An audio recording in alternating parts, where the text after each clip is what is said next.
tapaswadhyaya niratam tapasvi vagvidamvaram Naradam paripapracha Valmikir Munipungavam Konvasmin sampratam loke Gunavan kascha viryavan Dharmagnyascha kritagnyascha Satyavakyo dridhavrataha Charitrena cha koyuktaha Sarvabhuteshu kohitaha Vidwan kahka samarthascha Kaschaika priyadarshanaha Pravishyatu maharanyam Ramo rajivalochanaha Viradham rakshasam hatva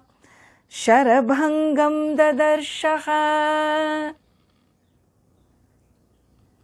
Pravishyatu maharanyam Ramo rajivalochanaha Viradham rakshasam hatva Sharabhangam dadarshaha. We were here looking at this turn of events in which Sri Rama is pressurized to move on away from Chitrakuta and enter into the deeper forest, the Dandaka forest. And so here, as the sages come to him and tell him that living here has become next to impossible because of these bad energies, the demons around, they prevent us from doing our penance, doing our worship, our rituals, and so we need to move to other better places in the forest. They seek his help for protection from these Rakshasas, and so when Sita Devi hears this, well, she is now alert. She is alert to this situation and she is not very pleased.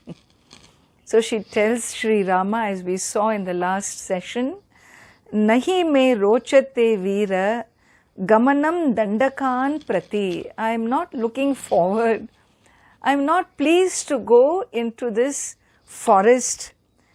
And my mind is afflicted. Mama chinta kulam manaha.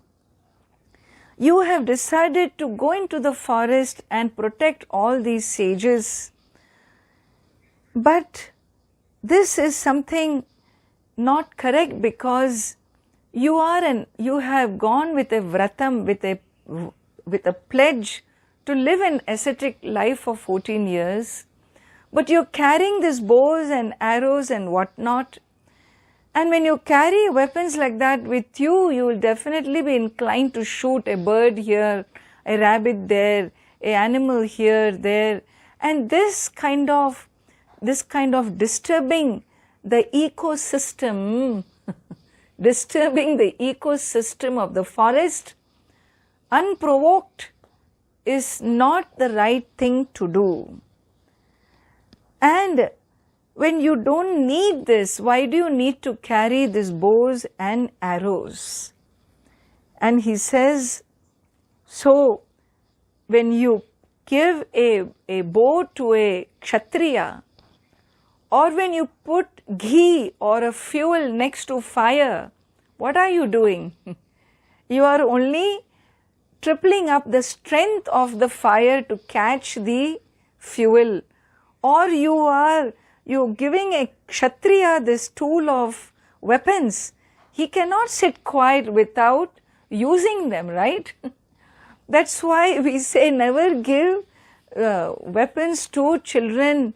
Never give a gun. Don't let gun be available to the citizens of a country. Why? Because if you keep a gun, then you want to use it. Otherwise, why would you keep a gun? And so Sita Devi says that this is not correct. if you carry these weapons around, you will be inclined to shoot arrows, and your tapas, your austerity, you will be distracted away from your austerity.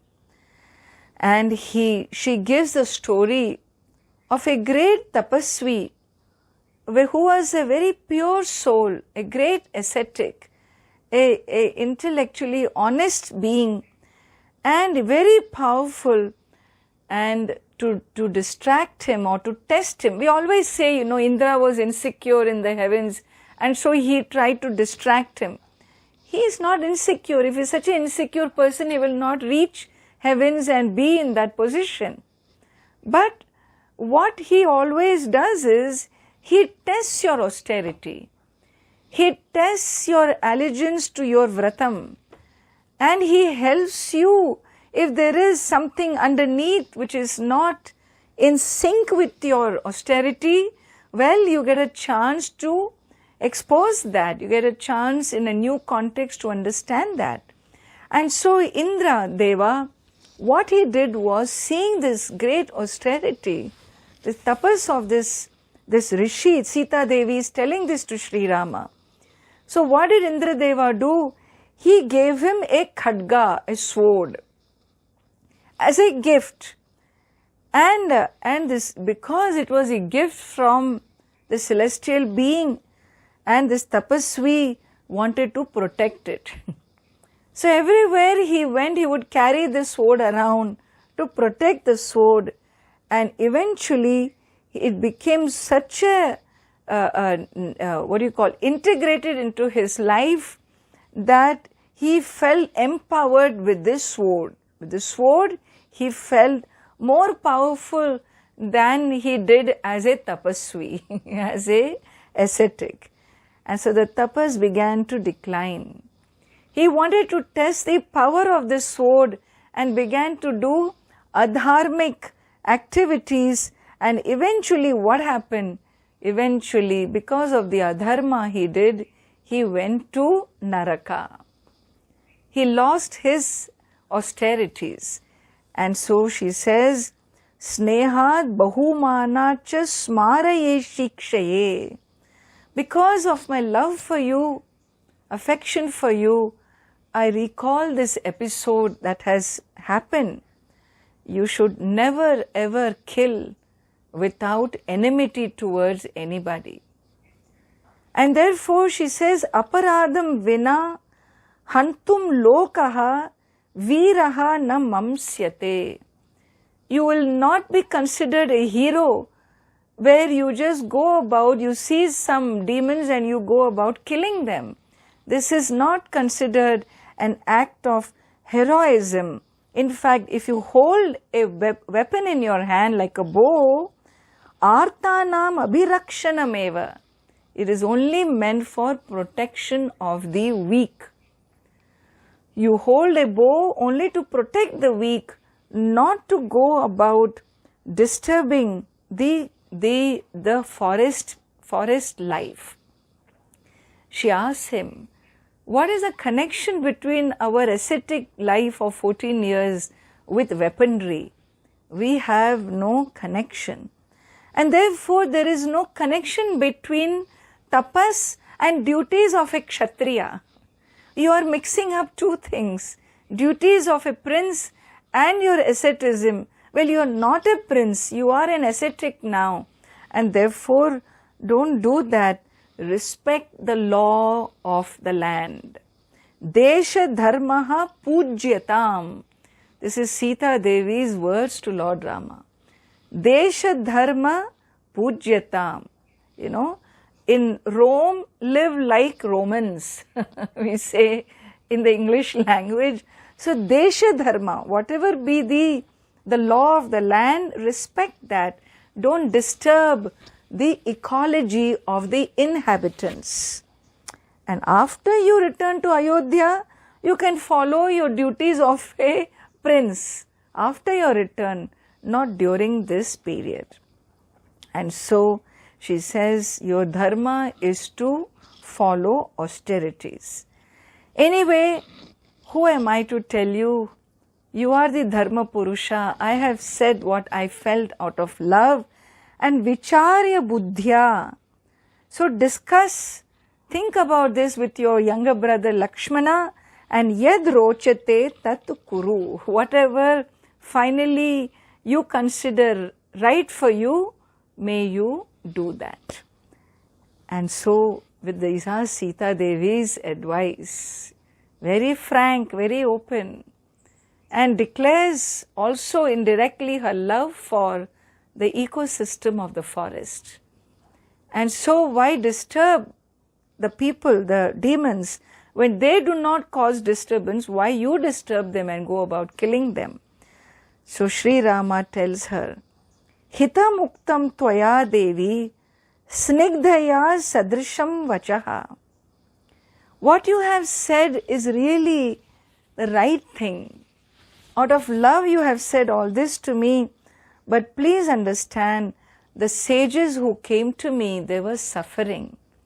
They were being beaten up by these demons, and they have requested me, they were tormented by them, and therefore they requested me, Bhavan Rakshatu, they said, they asked me, and therefore it is my duty to offer protection. They came as arta, as desperate for help. And when somebody comes to you for help, it is your duty to protect them. And so they were doing yagas, and it was not possible for them, and therefore I cannot falsify my word given to them. But I am so pleased with you, Sita. Paritushtoasmi. I am so paritushtoasmi. I am so pleased with you. You are so dear to me, and because you are Saha Dharmacharini, I know you will walk, whatever decision I make, you will stand with me. Whether I agree with you or not, in other words, you will stand with me, you will not forsake me, and therefore you are Saha Dharmacharini. Let us move on into the forest. And so, Agrataha Ramaha Sita Madhye Prishtataha Dhanushpanihi Lakshmanaha Anujagama. So in this way, Sri Rama in front, Sita Devi in the middle, and holding the weapon Lakshmana behind, the three of them entered the Dandaka forest. And so verse number 41, Pravishyatu Maharanyam. So this entering into this Maharanyam, what is a Maharanyam? A great forest means it's like the great Himalayas. So Himalayas is not one mountain. It is mountain after mountain after mountain. For your whole life, you can be moving in the mountains. It will not end. There is so much. It's a range of mountains. And therefore, where there is clusters and clusters of forests, not just one forest, you can see the beginning and the end. Dandakaranyam it kept going on and on. And therefore, it's all this central India. It was all Dandakaranyam.